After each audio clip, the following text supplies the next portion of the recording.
Now for a segment we like to call Chicago. Someone call it a deep dish. It's a time when we can go deep on a topic or dish about ourselves. I like it. Everybody. So let's jump right in here. The question that I get asked a lot from obviously non-males is, why do you guys feel the need to nod to other guys in public that you don't know at all? Oh, you mean the sup, bro? The sup. Yeah. Sup. The silent sup, where no words are exchanged. And that's what we're doing to you, by the way, this morning, Brady from Kiss FM. You did. As soon as I walked in, it was like a unanimous nod, you know? I feel like the wolf pack here will all nod at some point to each other if we're out in the streets. It's like a bro thing. You do it, Of Brady. course I do it. Yeah, I do it, and I get it back. And usually if I'm with my girlfriend, I'll give her like a little pat, too, to be like, hey, stop looking.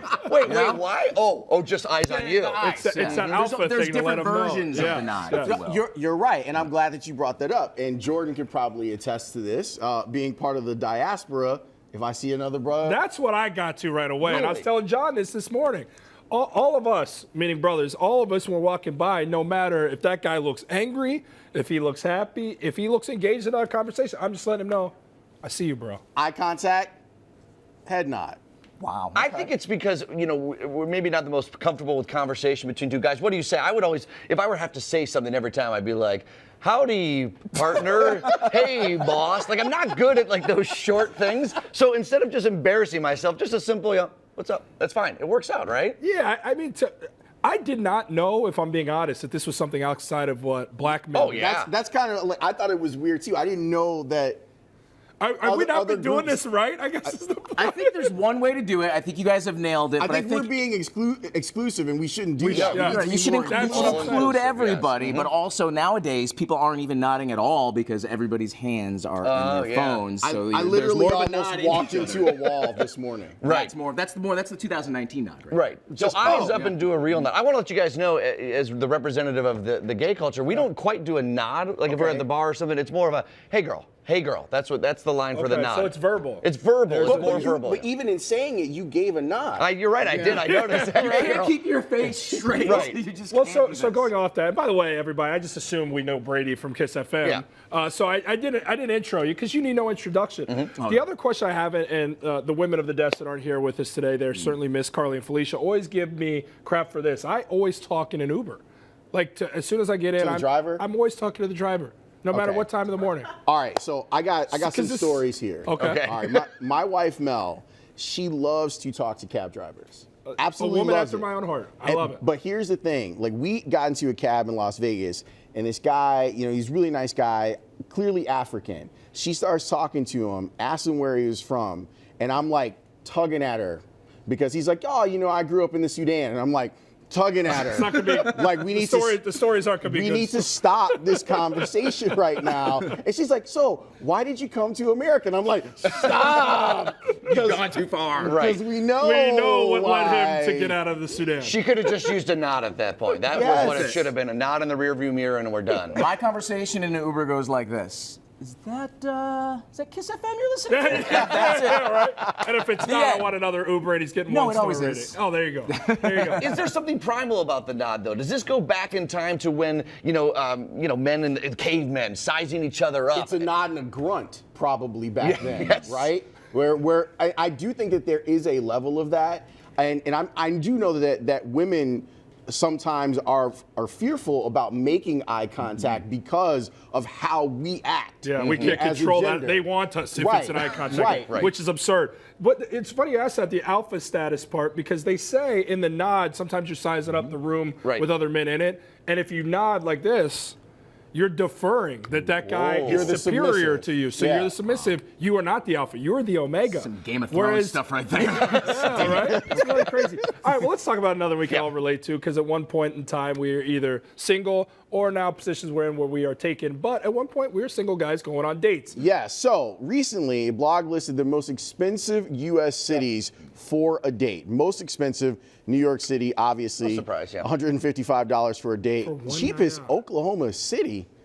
Okay, Chicago doesn't crack the top 10 at 119. That's still a lot of money. That's a lot of money. Skrilla. So the most expensive date you guys have had? Brady, what's the most expensive You know, date? one time I took a girl out in Chicago for smoothies, and it was very expensive. It was like $50. No, Chicago is expensive. I don't know why it falls under the top 10 on this list, but I would say the most expensive I've ever gone was picture like Valentine's Day 2015, one of the tallest buildings in the city. You go all the way up. They do the dinner. There's the views. Guess what?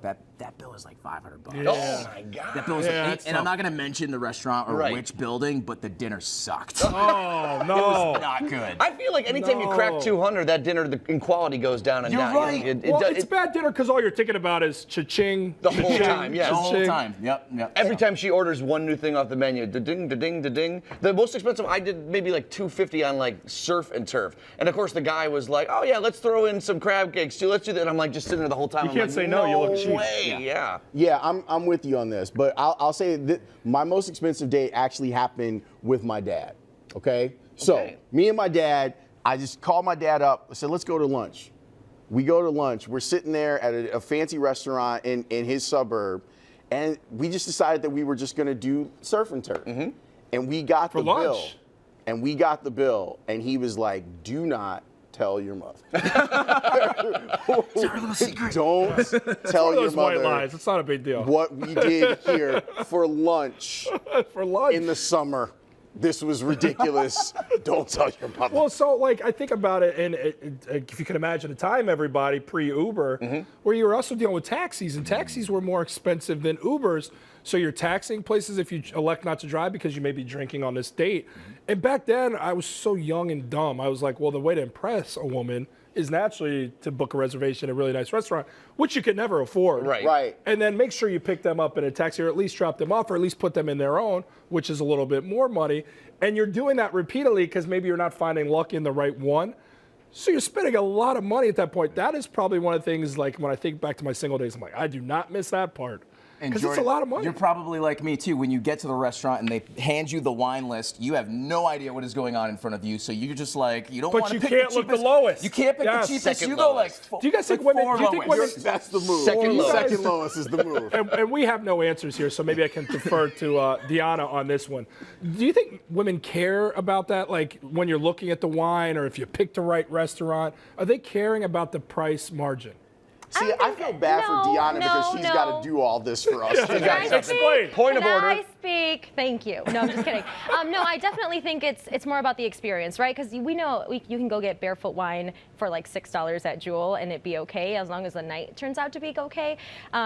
Not necessarily about price. I'm more about experience, if that makes sense. I think that does, and I think that brings up a really good point, is that we think that it's a matter of impressing that person with financial things. And I think as you get older, if you're still single, you learn that a little bit more, which is unfortunate because when you're in your late teens, early 20s is when you shouldn't be spending that money. But I agree with Deanna, and honestly, I think I learned that lesson early on. When Enrique and I started dating, that was the first thing I said. I'm like, he's not a foodie either, so it was perfectly fine, but we weren't doing the restaurants. We weren't doing that sort of stuff. We were doing things like, the iFly, the skydiving thing, the indoor thing, going on a nice walk, going ice skating, that sort of stuff. I think that you develop a better connection anyway, so you might as well skip the fancy restaurant and take a walk You together. got to drag your date into your world a little bit too. So I'm with you, like the batting cage for me. Yeah, that's a good like one. that's a good Yeah. first date, and it's inexpensive. Yes, you're talking coins at that That's point, right. not dollars. And Yeah. before we go back to D, the one thing I've learned, and I hope the women out there listening can shoot us on social media Yes. some responses, because we're flying blind as we talk We about have this no right idea now. what we're talking But the one about. thing I've learned is that I think if you put some effort into it, creativity always Yeah. goes further than a really ritzy restaurant,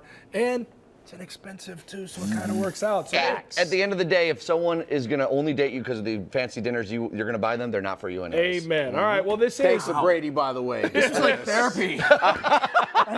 this is a great cue of the day. Clearly, everybody. So let's kick it back to D. She's going to tell us what we're asking the people. Guys, I definitely will say I kind of feel bad because I'm the one that's like, you want me to pay? You want me to? And then I think they feel bad, and then they're like, no, it's okay, don't worry about it. No, I'm just kidding. God bless All you in for all- even offering. Yeah, right? That Oh doesn't no, happen a lot. no, No. we paper scissors rock it out. That's just how it works.